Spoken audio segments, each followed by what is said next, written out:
Hello, welcome to this session in Excel training where I'm talking about sorting data and creating charts.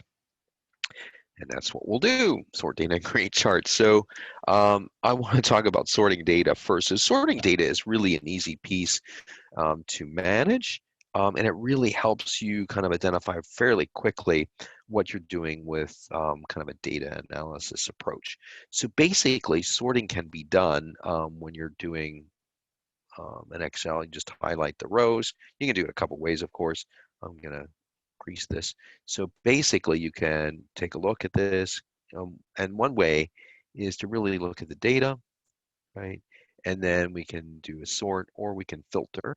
So I have to select something, right? So if I select everything, watch I do filter and it selects well, a lot of rows that I probably had data in before. So I might not want that. I might just want, sorting like this, and I can filter. So if I filter like this, then you can see, whoops, I just turned it off. So filter shows you that you have certain numbers, right? So it may not be all that helpful in this particular indication, but if I had more like this, copy, and I had others, like other Januaries and other, right, Februaries and things like that, and maybe I just want to do equals B plus, just to get other numbers in unit sales, I'll just increase everything by um, plus 10%, P, what is that, B2, and then I'm going to add 10% to it, B2 times 0.1. So I'm looking at, an increase of 10%. It's pretty straightforward. But so those are units. Okay, so now what I want to do is, if I'm looking at this, what I can do is click on months, right? So now I have all the months of the year, but say only, and they're alphabetical, which really doesn't help me. But so I want to look at only Januaries. I click on January, so now it's only showing me the 2 Januaries, right? And that's really helpful. Like if you had different areas, you had a hospital, and system, and you have some in different one county, and you have some in another county. You could look at them um, like that, and you can take a look at it. It's a nice kind of way to do that, and that's really kind of just kind of sorting the data that way. Now I want to get rid of all this nonsense. Okay, so when I sort data, right, I can do it by highlighting the cells. Now, of course, you want to grab everything, because if you don't, I'll show you what happens. But I can use a data sort, right, and it brings up this particular data text box, right, and it asks me, what do you want to sort by? Okay, so maybe I want to sort by unit sales. And then it says, well, do you want to do smallest to largest? So, I kind of want to do largest to smallest. And then, okay, so then you can add a level to that. And then you can then buy what? Average price, maybe. And I want average price. And I want the cell values, but I want the average price also to be largest to smallest. And then I hit click, right? So, or okay. And so basically now I know in December, my unit sales were the highest. Also, my average price was not the highest, but it was sorted by unit sales first. And so that's kind of my understanding, right? So December, June, July. So I have very different things going on here. So now I have gone back to sorting by month. The thing is, you want to make sure, like if I'm sorting this way, I didn't grab the headers. So now I'm doing a data sort, and I'm sorting again just by maybe unit sales. And I'm going to do largest to smallest. This is going to turn out crazy because you'll see I have my data has headers, but it doesn't. So it's not, well, it did sort, but it's not supposed to sort the right way, right? So if I do it this way, watch this, I missed even that. So I missed January, and so my data has headers. And now I'm missing February, and so all sort criteria column where you gotta figure this out. So see, you can even tell because it's sorting by not the headers. So I want that doesn't make any sense, right? It's just sorting certain things. So Not a good thing. You want to make sure you have everything appropriate. Again, if I did it this way and I did have the headers, but I didn't grab the sales dollars and I'm sorting, and if I don't click that and I say now, you can see it's columns, it's referring to them as columns, and I do B, largest to smallest, there are two things that are going to happen. So the sales dollars didn't change, right? So it's all mixed up. I'm not sure that the sales dollars were from December, and that's going to be an issue, right? So that's one of the things that happened with this particular file. And it didn't, let's see, data, sort, and I didn't click that off. And I call them, what's that, B, which is the smallest, and I click that, and it still works because I have this particular bit done. The idea here is you want to just make sure that when you're sorting this, you have everything that you want so that you don't necessarily get out, and so the sales dollars still represent that particular month. Okay, so next we move on to creating charts, which is important. Charts visually display the data. Excel has 11 chart types. The following slide shows the 5 most common. So a column compares data vertically across the categories. Bar compares data horizontally across categories. Plots are data and connects the points with a line. And displays individual, pie displays individual contributions of each category of 100% of something. And then plots pairs of data points, and that's an XY scatter plot. Okay, so for this, it's pretty easy to do, right? Maybe I just want unit sales, and I want to look at them on a bar chart. So always going to be looking at formulas, and then I'm sorry, I'm going to be looking at inserting a chart. It gives you recommended ones, right? So here's my pie chart or my bar chart, and I can just do that, right? And it gives me that format.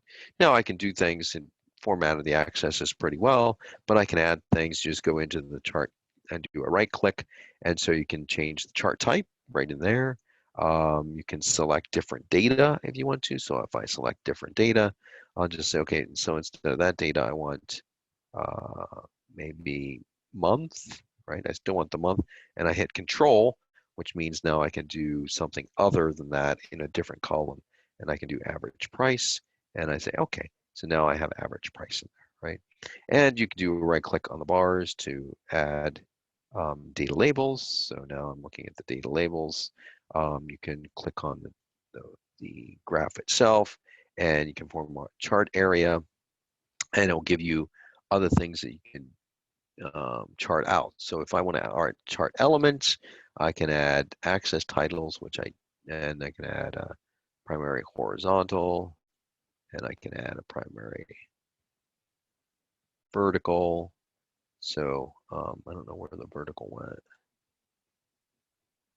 Access titles, a primary vertical. Okay, and I took the access off, and I want that in there. Okay, so here I have that. You can just go in here and type it. This is dollars, and the access is months. Basically, just go in here and type months. So basically, it's fairly easy to do that. You just get to select whichever one you want. Now, that's a bar chart. You can also do it, just change the type, and I can do it, let's see, chart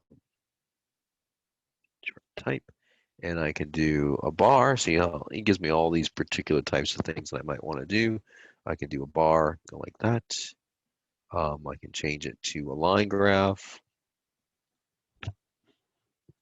Oh, sorry, like that. And that line graph makes sense, and it's a little crazy. You have to move these around. I don't like that about Excel, so they can see the stuff, right? Um, and so basically, that's a line graph. Now, a pie is a little bit separate, right? So pi would be percent of the total whole.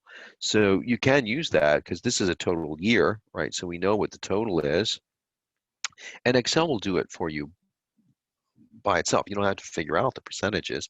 So if I see the unit sales and I want to insert a particular pie chart, Here it is right here. And I just say pi. Now look at it. See, it shows me what the percentages are, right? And so how do I know that, right?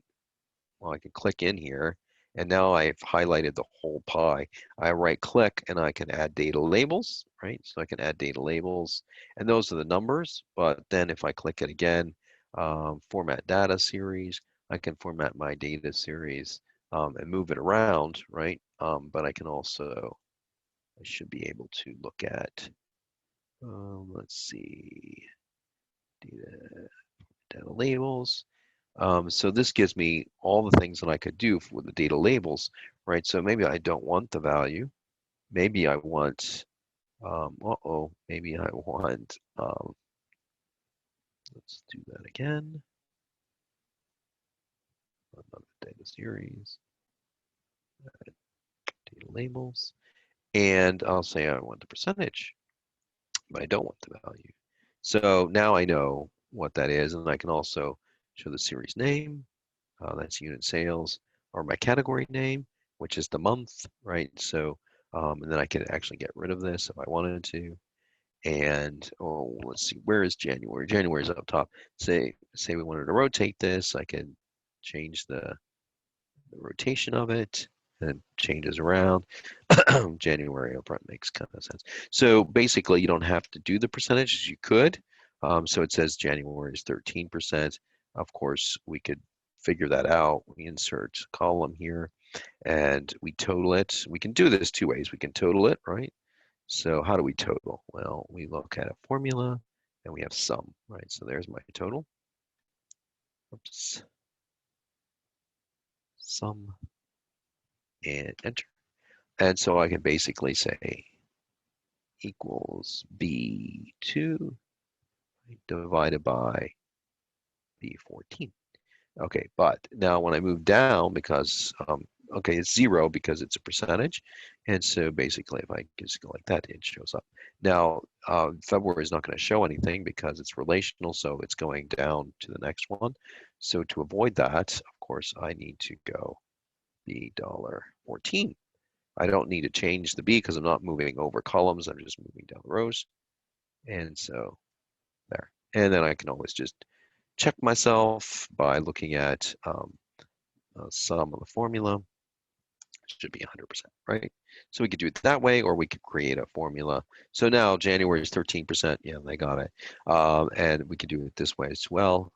Equals what? B2, and then divided by the sum of B2.